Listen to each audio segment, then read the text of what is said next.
En Hebreos 1:8 se está citando el Salmo 45:6. Vamos a entender.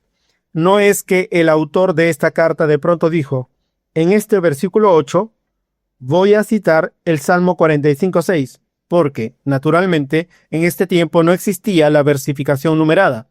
En la correspondencia y en el discurso académico judío se citaba partes de un texto que, obviamente, los receptores podían ubicar e identificar dentro de su contexto, y esto es muy importante.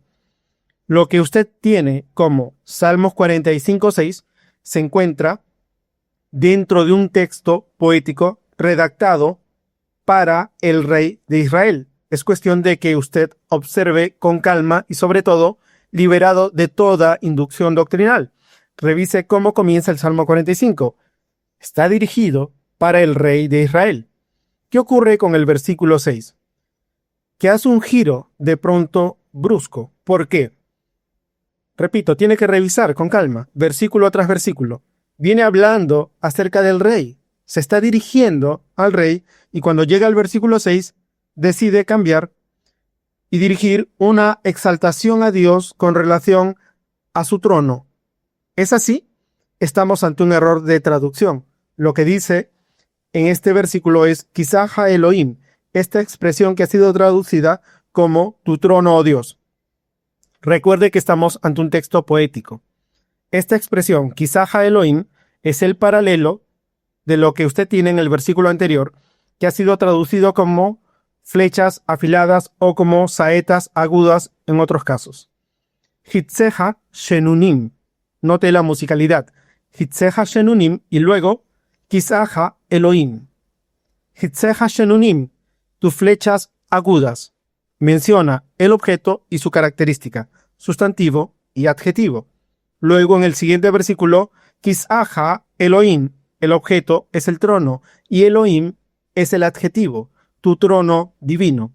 Y es que también es un error pensar que la palabra hebrea Elohim significa Dios. No es que Elohim signifique Dios. Vamos a entender. Es cierto que Elohim se traduce como Dios, pero no es que en su propio idioma la palabra hebrea Elohim significa Dios. Elohim connota poder, potestad, dominio, soberanía. Aquí se está hablando, en lo que usted tiene como Salmos 45:6, de tu trono divino. Ahora hay algo muy importante.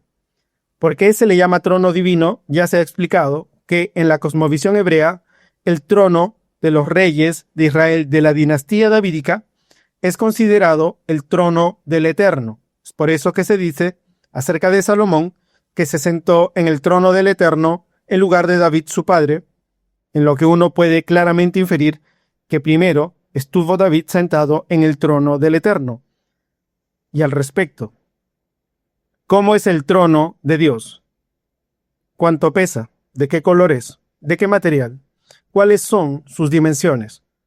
Cuando en la cultura hebrea se emplea la expresión trono de Dios o trono del Eterno, se trata de una figura retórica, una figura de dicción, un modismo hebreo. ¿Y cuál es la idea detrás de este modismo? Pensemos en lo siguiente. Dios es un soberano, es un rey que jamás, nunca, nadie podrá derrocar. La idea, el concepto, la noción detrás de la expresión trono de Dios es la de perdurabilidad. Por eso es que después de Kisaja Elohim, tu trono divino, que sigue en este versículo, es eterno, perdurabilidad. En Éxodo 17:16 se encuentra también la expresión trono del Eterno, aunque podría ser difícil de identificar en los textos traducidos, porque algunos traductores han hecho la buena labor de interpretar la expresión trono del Eterno como un juramento. Es correcto. En el peor de los casos, algunas traducciones han alterado todo porque no fueron capaces de entender la figura retórica de trono del Eterno y vertieron el versículo de la manera como ellos consideraron que era correcto, pero están equivocados, de tal manera que usted puede encontrar en algunos textos, en algunas versiones de la Biblia, Éxodo 17:16 como por cuanto Amalek levantó su mano contra el trono del Eterno. No dice eso. ¿Qué es lo que dice el texto hebreo? Kiyat al-Kes Hashem. Por cuanto mano sobre el trono del Eterno. Que, como dije, algunos traductores entendieron como una figura retórica y lo vertieron como un juramento. Luego, ¿qué dice después el versículo? Después de haber mencionado el trono del Eterno, te habla de una guerra perdurable, continua, de generación en generación contra Amalek, porque detrás de la expresión trono del Eterno está la idea, la noción de perdurabilidad. Naturalmente, eso se entiende dentro de la cultura hebrea, pero cuando estos textos son traducidos para un público no hebreo, de pronto comienzan a tratar de entender y a darle sentido, pensando e incluso formulando doctrinas y debates acerca de cuántos tronos hay en el cielo, si uno o si dos. No hay ni un solo trono. No se refiere a una estructura que pueda sostener o contener a Dios. Son figuras retóricas. Dios es incontenible. Dios no se aproximará a una estructura para sentarse flexionando sus rodillas, porque Dios es inexhaustible y de hecho Dios no tiene rodillas. Entonces, en Hebreos 1:8 se está citando un salmo que está dirigido al rey.